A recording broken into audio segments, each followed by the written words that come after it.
Hello les petits loups, on se retrouve aujourd'hui pour une nouvelle vidéo avec une question choc. Le romarin fait-il pousser les cheveux blancs? C'est parti. Tout d'abord, un peu de contexte. Je suis en boutique, on est lundi matin. Une jeune fille discute avec moi et après que je lui ai montré où est l'huile essentielle de romarin à cinéole, elle me demande: j'ai vu sur internet que le romarin, ça accélère la pousse des cheveux blancs. Est-ce que c'est vrai? Alors commençons juste un petit retour en arrière et parlons de pourquoi cette cliente me parle du romarin. Cette cliente ne me parle pas de n'importe quel romarin, elle me parle du romarin à cinéole. C'est une huile essentielle, c'est un tonique métabolique, c'est un tonique pour la mémoire, mais là, si elle m'en parle, c'est surtout parce que depuis quelques années, cette huile essentielle, elle est hyper à la mode pour la pousse de cheveux. Pourquoi je dis à la mode? C'est pas qu'elle n'est pas efficace, mais moi, quand j'ai commencé en 2019, on m'en demandait genre jamais, en fait. Je me rappelle encore la première fois qu'on est venu m'en demander pour la pousse de cheveux, j'ai même dû vérifier dans les bouquins. Parce qu'avant, c'est vrai qu'on nous demandait plutôt le pamplemousse ou l'huile essentielle de baie de Saint-Thomas. Mais passons, revenons à notre interrogation. Alors, elle me pose cette question et on est lundi matin et je me dis: mais d'où ça vient ça maintenant? Et je me mets à réfléchir. Que fait le romarin concrètement? Le romarin, il booste l'afflux sanguin pour qu'il y ait davantage de nutriments et d'oxygénation qui arrivent aux cheveux pour permettre qu'ils poussent rapidement. Rien qui, a priori, augmente la pousse de cheveux blancs, en fait. Et en fait, je commence à réfléchir et je me tourne vers la cliente et je dis: oui, c'est vrai. Pourquoi je lui dis ça? Je vais vous l'expliquer comme je l'ai expliqué à ma cliente de façon très schématique. Vos cheveux sont teints par un pigment qu'on appelle mélanine.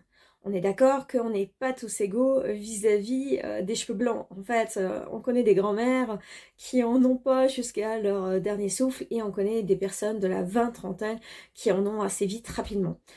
Donc, on peut dire que c'est quand même quelque chose qui est déterminé par plusieurs facteurs tels que la génétique, le stress ou encore des carences minéraux. Mais on va rester sur la génétique pour être plus simple. C'est-à-dire que vous naissez avec, on va dire, un pot de peinture, qui sera le pot de peinture de vos cheveux, qui est plus ou moins grand en fonction de votre génétique. Vos cheveux poussent, vous utilisez votre peinture. Et là, il y a les réseaux sociaux ou votre envie personnelle qui fait que vous voulez que vos cheveux poussent plus vite. Donc vous allez vous booster de compléments alimentaires, levure de bière, fer. Vous allez utiliser des huiles essentielles comme le romarin, acénéole, le pamplemousse, le baie de Saint-Thomas, mais aussi des huiles végétales, le ricin, la moutarde, l'avocat. Tout ça pour faire pousser vos cheveux plus vite. Et ça marche, on le sait. Alors, votre cheveu pousse plus vite. Et du coup, qu'est-ce qui se passe? Vous utilisez plus de peinture. Tout simplement, en fait. Du coup, venons à une conclusion. On l'a vu, oui, le romarin à cinéole fait probablement arriver les cheveux blancs plus rapidement. Mais la vérité, c'est que c'est pas le seul. Ce sera absolument le cas de tous les ingrédients qui motivent la pousse. Pourquoi? Parce que finalement, on va booster la nature et utiliser plus vite nos ressources. C'est un peu comme ça, le corps. Il n'y a pas... Tout se paye, en fait, tout simplement. Donc en fait, je pense que c'est quand même une bonne leçon d'humilité pour se dire: est-ce que je veux booster ma pousse de cheveux et pourquoi? Est-ce que ça en vaut la peine et où j'en suis au niveau de ma génétique? Quelque part, est-ce que je peux me le permettre ou est-ce que c'est quelque chose qui va m'ennuyer assez rapidement dans le temps? Parce que là, je m'adresse aux plus jeunes d'entre vous. Si on commence la pousse, je sais pas, à la booster à 18-20 ans, et à faire ça régulièrement, peut-être qu'on va user notre pot de peinture 2 fois plus vite. Donc c'est vrai que c'est quelque chose qui se réfléchit. Alors maintenant, la cliente, bien sûr, vous imaginez mais bien, sa question suivante, ça a été: oui, mais est-ce qu'il y a des solutions? Alors, les solutions. Amazon, en fait, ils y ont pensé. Et quand on regarde leurs nouveaux produits, on trouve la mélanine en gélule. Et d'ailleurs, quand on va lire la fiche technique, ils nous disent comme quoi, en fait, ça va descendre de 30, c'était quoi? 13%, pardon, 13% l'arrivée des cheveux blancs sur une cure de 4 mois. Maintenant, il faut quand même le réfléchir parce que la mélanine, c'est quand même un investissement, hein. Je ne sais plus le prix, mais il me semble que pour la cure de 4 mois, ça représente quand même une centaine d'euros.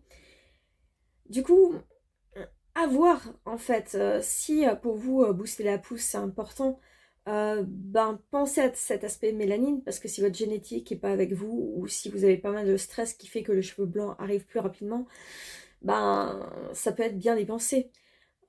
Ou bien peut-être raisonner à ce moment-là cette envie de pousse de cheveux pour l'adapter à votre besoin et surtout à votre capacité génétique à suivre. Pour le moment, c'est les seules réponses que j'ai. Si ça se trouve, avec mes études de naturopathie, je vais en apprendre plus sur la venue du cheveu blanc. Et je suis sûre qu'il y a des trucs sur le plan alimentaire à faire. Mais pour le moment, j'ai pas encore étudié ça, donc je vais pas vous parler de ce que j'ai pas étudié. Mais en tout cas, voilà, la conclusion est simple et sans appel. Tout ce qui fait pousser le cheveu plus vite augmente la teneur en cheveux blancs de façon mathématique.